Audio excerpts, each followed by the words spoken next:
again, everybody. Welcome to an all-new episode of Road Trip After Hours. I'm your host, Mac Davis, and of course, with me is my good buddy and somebody that I like to chat with because he says what's on his mind and he doesn't filter what he says. Mr. Teddy Long. Hey, Teddy.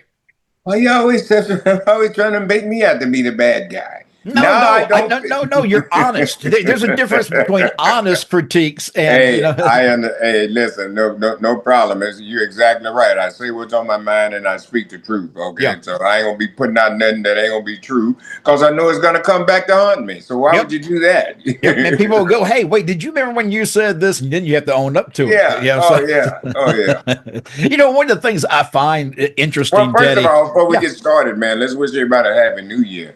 Yeah, man, the brand new Year started. I know everybody out there made a lot of New Year's resolutions. I know some of these people say they're going to start at the gym. Well, they do start on New Year's Day, and we never see them anymore. So if you made that resolution, please keep it this time. Now, see, we're on the same wavelength because I was going to ask you about the newcomers to the gym in the new year because it's something, if you're like Teddy and I, and you go to the gym and it's a part of your life, every year, you know what's going to happen. You're going to see an influx of people come in after the first of the year. They're all there. They're going to take over the entire gym. About a month later, half of them are already gone. It ain't no month. They don't even come back after that first day. I tried to stay away from the public hours, really, when I know a lot of people are moving around. Because of that reason, I know they're in there. They're going to be sitting on machines. One thing I can't stand if I'm in the gym is somebody sitting on a bench while you're waiting to use the weight that they're using, and they're just sitting on their phone, texting or whatever. I swear there ought to be times where you can go up to people and just slap them. It ought to be legal at times. Well, I don't even worry about it. When they own something that I want, I just move on to another machine. Well, I used to do that, but then when you get so, we only have one gym in town, and you only got so many machines. You gotta start booting people. You got to go, bud. You got to get up. I got to work out. I don't have time for your little chit chat. Yeah. And I don't mean to be mean when I'm that way. Yes, you do. You mean exactly what you did. Be mean. Well, I'm not trying to be mean, but now I know you ain't trying it. You're doing a great job of it. You're not trying at all. You're doing it. I am not a heel. All right, let me ask you. This is something that happened in the news, Teddy, and after the Raw debut on Netflix, this had to be one of the most surprising, but still not surprising things that happened on the show. And that was Hulk Hogan, his appearance and getting his ass booed out of the building. What did you think when you saw that?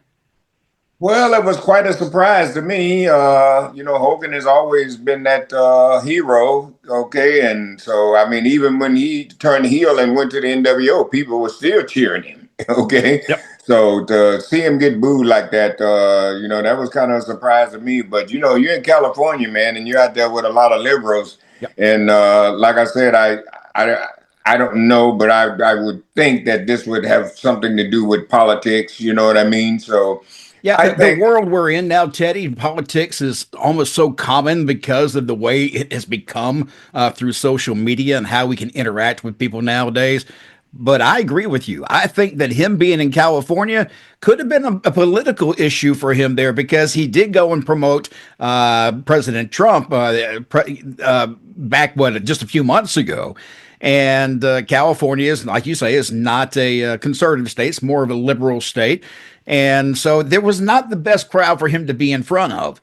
But he has other things that he carries with him, Teddy. I know that he's had issues when it came to racial slurs in the past or just saying crazy things that aren't true. Does that come back to bite him after a while? Do the fans just eventually get tired of Hulk Hogan? Well, you just never know. You know what I mean? You just never know. Sometimes you can say things and people just don't pay them any attention. But if you continue to say the same thing, then that's when you start drawing attention to yourself. So, you know what I mean? I don't know. Hogan's a great guy. Great friend of mine. I mean, he came and spoke to me on different occasions and talked to me by myself, and told me things too. So, like I said, he's always been nice to me. I never had any problem with him. I mean, the last time I saw him, I was minding my own business, and he yelled and called me all the way across the arena there to come meet his new wife. He had just got married, I guess. So, you know what I mean? So, like I said, and back in the day, him and I, I'll tell you this, and I won't go any further. But one night I rode from, I forget where the TV was, but it was a night that I rode on Vince's plane. And we landed in Love Field in Dallas at Love Field. And when we got off the plane, I went to they sent me straight to Vince's limo to ride to go to the TV hotel.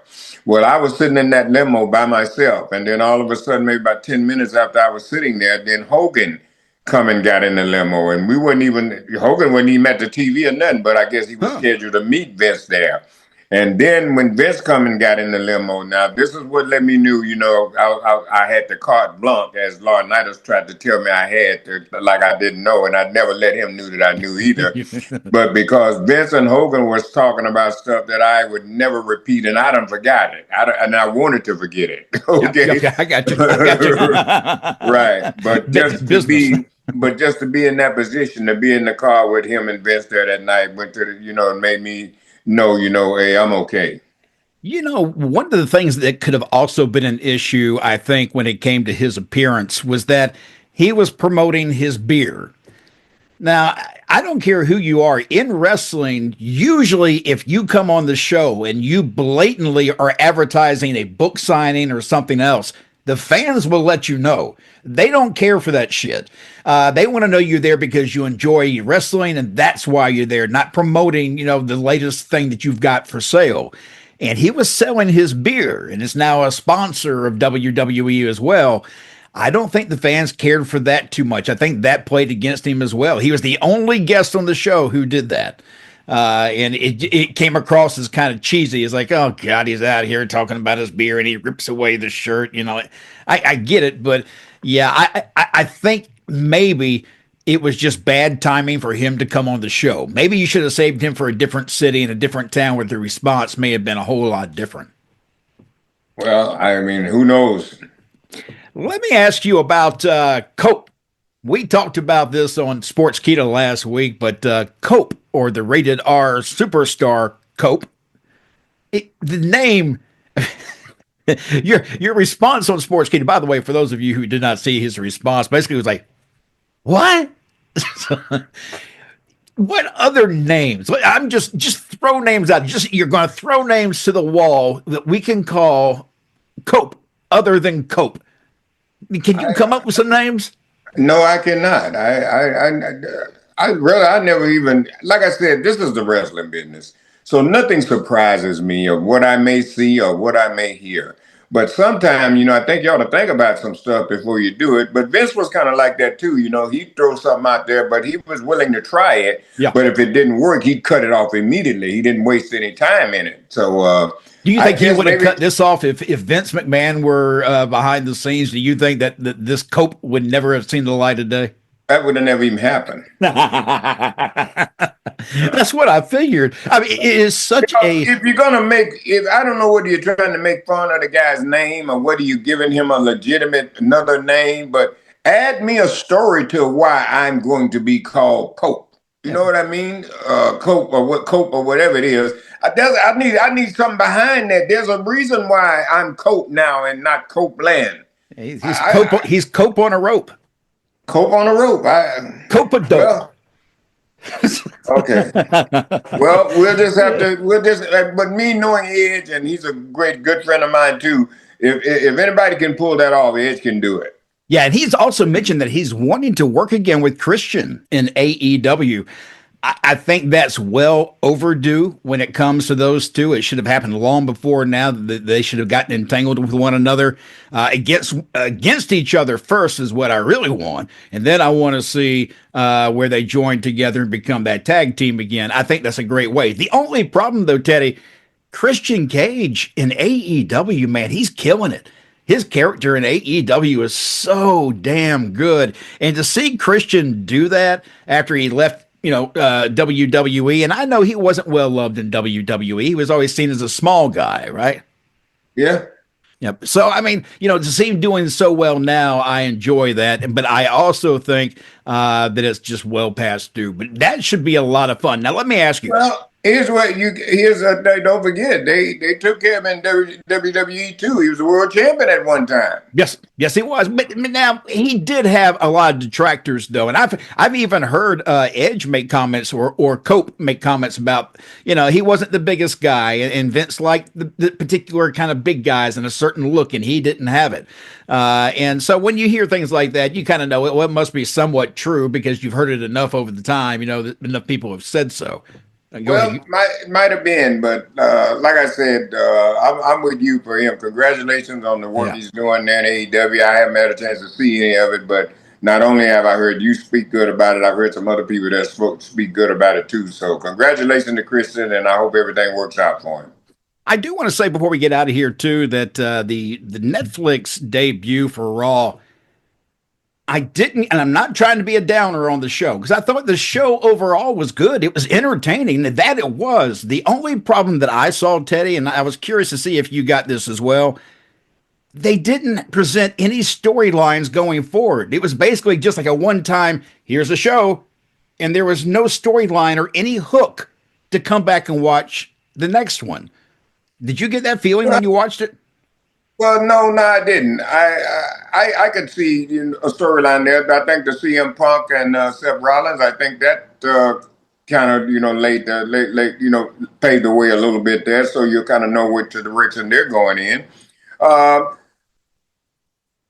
Sometimes you can move too quick and too fast. I think what they did on Netflix was outstanding as far as introducing themselves for the first time. WWE on Netflix, I think that was tremendous. I mean, they made a tremendous showing.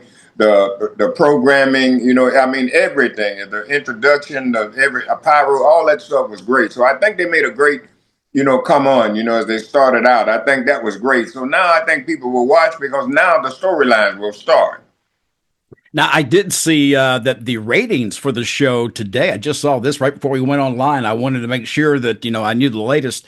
Nearly 5 million people were watching Netflix live for their Raw debut. So, and that doesn't sound like a lot, maybe to a lot of people when you look at the YouTube views, but that, I don't even think that's this is just how many people were tuned into Netflix when it was live. Doesn't even include social media. That's incredible numbers. Well, I had a lot of people that couldn't even get it. They kept, I had one person call me, and I was trying to do the same thing too, was getting it, and they said that every time they would do something on their phone, they said they'd send them a code, but when they got to the code to download the app, then you had to start all over again, which means now you got to wait on another code. It was all messed up. Yeah, that's not good. They got to get that fixed if that's a problem. Well, that wasn't them. I think this was AT&T. Oh, well, yeah. Well, there you go.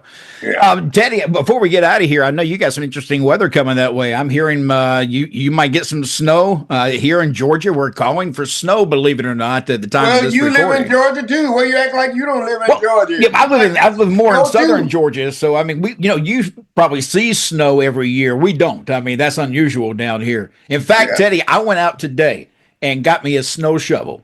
I knew because everybody around here, look, here in the South, when there's snow, people are in the stores. The bread is gone, toilet paper is gone, and I knew. I've been in Walmart today, believe me. Oh, man. Well, see, that's where I got the snow shovel, because I knew I'd be in trouble. Here, I got it for us. Give me just like, this is like the latest. Yeah, don't hurt yourself. Snow shovel here. This is a southern snow shovel. Wow. Right there. So, unreal. Yeah. And somebody's married to you. Yep, unfortunately so. Wow. God bless her. Teddy, I hope you have a great weekend, and hopefully you get to go where you were planning to go. But I was supposed to be up in Columbia, South Carolina on Saturday and Sunday for a big Comic-Con there at the fairgrounds. So I will know tomorrow if it cancels or not. But if we don't cancel, and if I can drive, I'll see you guys there. All right. And we'll see you again next week, right here, same place, same time, on YouTube or wherever you download your favorite podcast. I'm Mac Davis, and that is WWE Hall of Famer Teddy Long. We'll see you next week. Holla, players.